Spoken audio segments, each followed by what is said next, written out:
entrevistas en 24 horas. 7:12 de la mañana. A esta hora nos acompaña en el estudio en Quito el general en servicio pasivo, Patricio Carrillo, ex ministro del Interior, también a quien les doy las gracias por estar con nosotros esta mañana. Buenos días, general. Buenos días, Liz. Una gratitud también a ustedes por permitirme comunicarme con los ecuatorianos.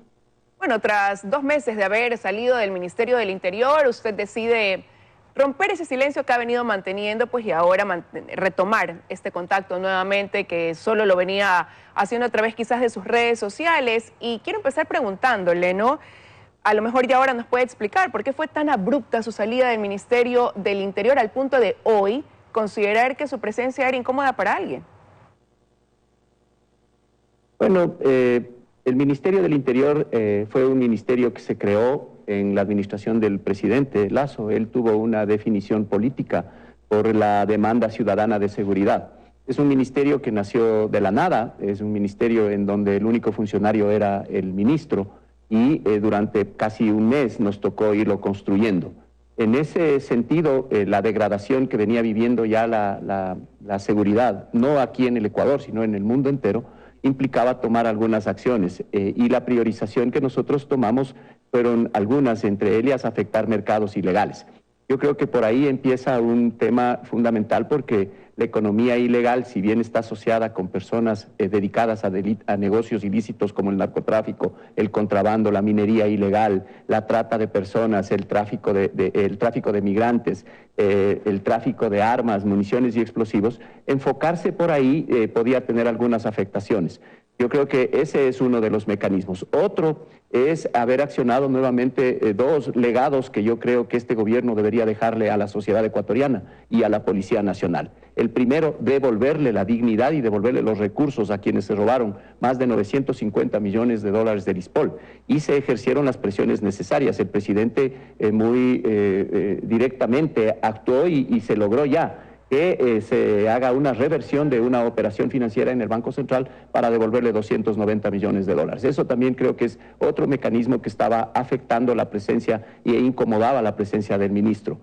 Otro tema tiene que ver indiscutiblemente con las jornadas de octubre y con las jornadas del 2019 y las jornadas de junio, en donde quienes desde la izquierda radical, quienes desde estas posiciones ideológicas creen que pueden someter en temas de derechos a gran cantidad de la sociedad y especialmente a Quito, que le hundieron a varias ciudades en algunos mecanismos de desabastecimiento y que afectaron derechos de terceros, también se vieron afectados. Yo no me senté jamás en las mesas de negociación, yo no podía sentarme con ellos a negociar aspectos de seguridad. Yo creo que tienen que entender que este es un Estado de Derecho y que todos tenemos la obligación de responder. Ustedes recordarán que en las últimas jornadas de junio la CONAIE había pedido también ya la salida del ministro Carrillo, entonces ese es otro de los temas que están ahí asociados. General, pero de lo que usted acaba de resumir en su época de ministro, ¿no iba en la línea de lo que se decía, esa lucha contra el crimen organizado, el hacer frente, y que esa era pues una prioridad dentro de este gobierno y lo sigue siendo? ¿Cómo entender entonces que eso precisamente haya sido el motivo para que usted dejara o saliera de esa cartera de Estado? Mire, las presiones es como lo que estamos viviendo ahora en el tema de extorsión. Es una forma de ejercer una presión para que alguien actúe de una manera deliberada a través de diferentes medidas condicionadas. Entonces yo creería que eso es lo que sucedió. A mí el gobierno jamás me ha dado una explicación. Simple y llanamente utilizaron una víctima como un pretexto para sacar a un ministro que yo considero era incómodo ya para algunas posiciones políticas. Eso da a entender entre líneas, entonces, hasta dónde llega este crimen organizado también, ¿no? Aquí en el país se ha venido hablando de narcogenerales, se ha venido hablando de la vinculación de la política con esta actividad del narcotráfico, pero no dejan de ser enunciados. Hasta ahora no hay nombres, no hay pruebas concretas que avalen lo que se ha venido sosteniendo que está pasando en el país. Mire, Liz, yo creo que todavía no existe una comprensión adecuada respecto de 2 temas, de lo que es el concepto de seguridad integral, y cuando hablamos de seguridad integral es una forma globalizada de analizar los riesgos. los riesgos que están asociados a la política, a la economía, a los temas sociales, a los temas ambientales, a los temas de reforma legal que se necesitan frente a estas nuevas dinámicas, pero también a los temas técnicos para fortalecer instituciones que deben ser fuertes, porque si las instituciones son débiles se empieza a tolerar mucho, y cuando se tolera todo no se protege y no se defiende nada. Entonces ahí hay muchos conceptos que yo creo que son necesarios redefinirlos. Yo creo que eso es necesario reagendar el tema de seguridad, que es necesario revisar la política, especialmente la política criminal. Pero ahí nos surge otra pregunta: ¿cuál es el mapa conceptual que existe, tanto en el Ejecutivo como en el Legislativo y el Judicial, para definir una política criminal? Una política criminal que no está asociada única y exclusivamente al fortalecimiento de la policía o la gestión de la policía. Una política criminal que tiene que ver con algunos indicadores de calidad que pasan por mirar las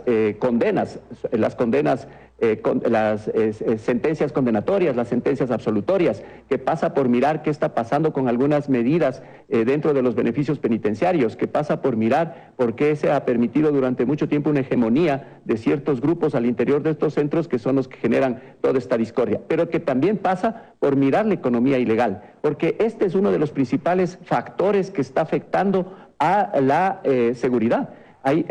Si bien no es un patrimonio del Ecuador la inseguridad, este es un problema mundial, este es un problema regional también. Hay países y ciudades que son mucho más resilientes, y la resiliencia pasa por mirar el mapa social también, y no solamente mirar el mapa delictivo, mirar también el mapa político para ir corrigiendo todas estas anomalías. Ese es el rol que le corresponde al Ministerio, y el Ministerio del Interior ha dejado sentadas algunas bases, no solamente para la incorporación de más talento humano y el fortalecimiento en infraestructura y logística de la Policía Nacional, sino también en la definición de política pública para la prevención, definición de política pública para la lucha contra el crimen organizado en función de estas economías. Pero se debe hacer con información. ¿Cómo se puede definir una política pública, Liz, si no se tiene información? Se han impulsado, entre otras, el censo penitenciario, que esperemos entregue información al Ecuador, pero esa información tiene que ser validada para que se genere un verdadero sistema de información, y con ese sistema de información se defina desde líneas bases, indicadores adecuados que permitan mirar si la estrategia y la política está avanzando en el camino que queremos todos los ecuatorianos. General, y dentro de eso el Ecuador enfrenta otra realidad. Primero, que es un país de fronteras abiertas, y segundo, que tiene en la región una moneda fuerte que es el dólar también. Entonces, ¿qué hacer ante eso que llega a convertirse en un incentivo para las bandas criminales? Y Liz, indiscutiblemente, cuando hablamos de política criminal, eso embarca también revisar la política de migración, la política penitenciaria, la política de drogas, la política de movilidad. Si no empezamos a revisar todos estos mecanismos que pasan por el legislativo, entonces yo creo que vamos a seguir sufriendo lastimosamente cada vez mayor presencia de violencia y radicalismo. Pasa también por el fortalecimiento y el profesionalismo de las instituciones. Y algo hemos nosotros querido dejar como legado también es la universidad policial. Se está manifestando muchas veces que falta profesionalismo en la policía, pero el único mecanismo, que es la educación, para darle más profesionalismo, no pasa para ser debatido en la universidad. Este no es un tema de personas, este es un tema que debemos romper con esa ideología y empezarlo a mirar como un problema del Estado. Pero corresponde ahora a los ciudadanos convocarnos en un gran diálogo, porque si no hacemos un gran diálogo para un pacto por la seguridad de los ecuatorianos, esto lastimosamente seguirá degradándose. Y ese es el motivo por el cual nosotros estamos nuevamente presentes, para convocar al Ecuador, a todas, a las cámaras, a aquellos que han quedado excluidos de la definición de una política pública en temas de seguridad, pero que están siendo afectados. Porque en la práctica no hay ciudades inseguras, hay ciudades con víctimas, y las víctimas creo que es el momento de unirnos en función de esta gran cruzada. General, pero ¿cómo hacerlo? Usted propone ese debate ciudadano, el presidente Guillermo Lasso también ha hablado de lograr o convocar esa unidad nacional, pero ¿cómo pasar de las palabras a los hechos? Porque el problema está plenamente identificado. Yo creo que ya el Ecuador, todas las instituciones lo conocen, pero hacerle frente a esa amenaza conlleva esa unidad que usted ahora propone desde la ciudadanía. ¿Cómo lograrlo? ¿Cómo estructurarlo? Con la academia, estamos trabajando con la academia, estamos en conversaciones con las cámaras de la producción, estamos trabajando con algunos actores sociales que no han sido considerados. Porque mire, el modelo de seguridad yo creo que ya quedó absolutamente agotado. Tenemos un COSEPE que está pensando únicamente en la política de defensa con Fuerzas Armadas, en la política de seguridad pública y ciudadana con Policía Nacional y en la gestión de riesgos, pero que ha dejado excluido, absolutamente excluido, al sistema de justicia, al sistema de rehabilitación, al sistema productivo, a la banca, a todos los mecanismos de educación, a la sociedad civil, a los barrios, a las comunidades. Y es necesario que ahora lo empecemos a enfrentar, pero también generando conocimiento. De ahí que el rol de las universidades es fundamental. Si no generamos conocimiento, nosotros no podemos estar enfocados en las realidades. Y ahora es el momento. El mayor desafío que tenemos es cambiar esta realidad que tenemos de inseguridad, de violencia que lastimosamente está azotando, no a todo el Ecuador, porque en algunos casos se está viviendo violencia social, pero en otros existe una violencia criminal asociada a estos mercados, insisto, que ya han ganado mucho terreno y que lastimosamente por estas condiciones de dolarización, el lavado de activos está siendo un mecanismo que en determinados sectores como el inmobiliario, de construcción, de compra-venta de vehículos, impacta mucho más en la inseguridad. Gracias, general, por habernos acompañado esta mañana en 24 horas. El general en servicio pasivo, Patricio Carrillo, exministro del Interior. Que tenga un buen día.